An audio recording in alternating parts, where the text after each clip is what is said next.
Hi, I'm Sam Noakes, ex-roofer, now turned professional boxer.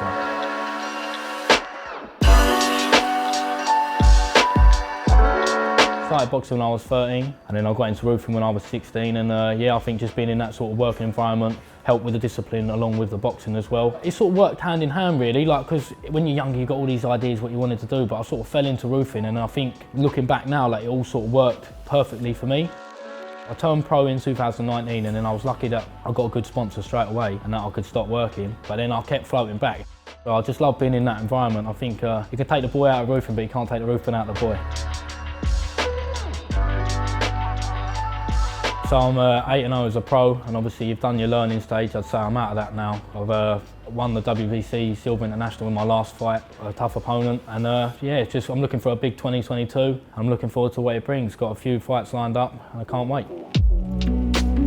People ask me where I get my power from, and I'd label it to roofing. I mean, as I was saying earlier, when we were with the boys, everyone used to carry the 2 packs of tiles, and they're like, "Oh, you're only little, you can do the little one, just do one." Oh, he's bubbling! Okay. I was thinking, I won't have none of that. So ever since I first started, always trying to keep up with the bigger boys, and I think that's obviously helped with the strength side of things.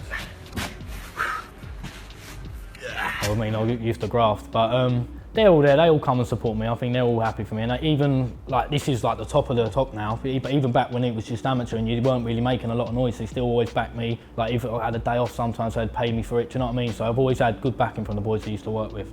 Yeah, I came from like a working family, do you know what I mean? We've all, like, my dad was on the railway, we've all been working, do you know what I mean? So I think, you know, I've never been one to shy away from challenges or anything like that. I've always wanted to do the best I can do. As a roofer, I was always dreaming of being a world champion. Like, even when I'm running before work, I'm always dreaming. When I'm running, I'm always dreaming of being a world champion, and that's my aim.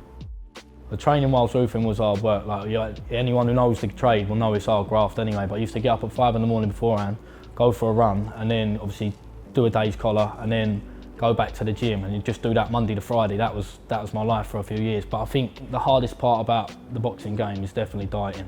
Because we used to be in the back of the van after working out, eating all the cookies, and I used to get them to eat the chocolate. I'm a bit of a chocoholic, to be honest. I'm bad for it. Yeah, so the walk out for my first fight it's a bit hard to describe really. Like, you're a bit like a rabbit in the headlights, because I remember walking out and then you hear the scream of like 300 of your fans and that, and then I remember thinking like, cool, I'm in the ring, and I'm thinking, he's on the telly, and then there's little old me, do you know what I mean, just like, as I was still roofing then, do you know what I mean, still a roofer, like, and just thinking, cool, I'm on national telly. It's like a dream come true. It's hard to put into words, really. What trade would I most want to fight in the ring? I think it'd have to be a scaffolder. You know, you get a good fight there. I think it's got to be a scaffolder. So I'm 8 fights unbeaten, 8 KOs. I've said since day one that I want to get to 10 and 10 KOs, so another 2 KOs coming up. I don't want to get 10 and 9, I'll be mad if I get that. I'd like to think that my career ends well enough that I can retire, but if not, I'll be back up on them roofs, no doubt.